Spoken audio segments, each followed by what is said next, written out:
নমস্কার প্রিয় দর্শক বন্ধু। দেশে নিপা ভাইরাসের আতঙ্ক এই নিয়ে রাজ্য সরকার একটি নতুন নির্দেশিকা জারি করেছে।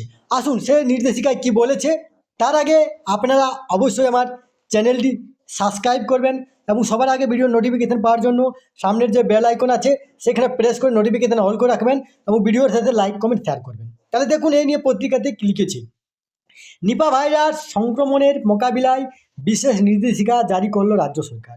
বেশি এবং কম ঝুঁকিতে থাকা অবস্থায় নিপার উপসর্গ থাকা এবং আক্রান্তদের ক্ষেত্রে কি কি নিয়ম মেনে চলতে হবে সেই নিয়ে নির্দেশিকা তৈরি করেছে এবং সেই নির্দেশিকাগুলো আমরা দেখে নেব। দেখুন স্বাস্থ্য দপ্তরের জারি করা নতুন নির্দেশিকায় বলা হয়েছে, নিপা আক্রান্ত বা উপসর্গযুক্ত রোগীর রক্ত, শরীরের তরল, হাঁচি কাশির ড্রপলেট যার স্পর্শে আসবে তাকে বাধ্যতামূলকভাবে 21 দিন হোম কোয়ারেন্টাইনে থাকতে হবে। বদ্ধ ঘরে আক্রান্তের সঙ্গে থাকা মানেই হাই রিস্ক হিসেবে গণ্য হবে। কোয়ারেন্টাইনে থাকা ব্যক্তিকে দিনে 2 বার প্রয়োজনীয় চিকিৎসা করাতে হবে।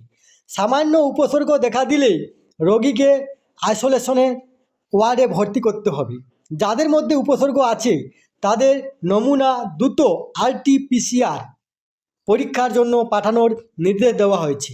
এই RT-PCR যেটা আপনার কোভিড ভাইরাসের সময় পরীক্ষা নেওয়া হয়েছিল। নিপা আক্রান্ত রোগীর 5 দিন অন্তর নমুনা পরীক্ষা করতে হবে। একই দিনে পরপর 2 বার রিপোর্টে নেগেটিভ হলেই ওষুধ বন্ধ করে রোগীকে হাসপাতাল থেকে ছেড়ে দেওয়া যাবে। এবং এই নিয়ে বিশেষজ্ঞদের পরামর্শ কি করতে বলেছে, কি আপনাদেরকে নিষেধ করতে বলেছে, সেই নিষেধগুলো মেনে চলতে হবে। আপাতত খেজুরের রস, কাটা ফল, প্যাকেটজাত ফলের রস না খাওয়াই ভালো। করোনার মতোই মাস্ক ব্যবহার বাধ্যতামূলক রাখা উচিত। সামান্য জ্বর, মাথা ব্যথা বা শ্বাসকষ্ট দেখা দিলেই ডাক্তারের পরামর্শ নিতে হবে। এই তথ্যটি আপনাদের সাথে শেয়ার করলাম। সুস্থ থাকবেন, ভালো থাকবেন, সতর্ক থাকবেন। ধন্যবাদ।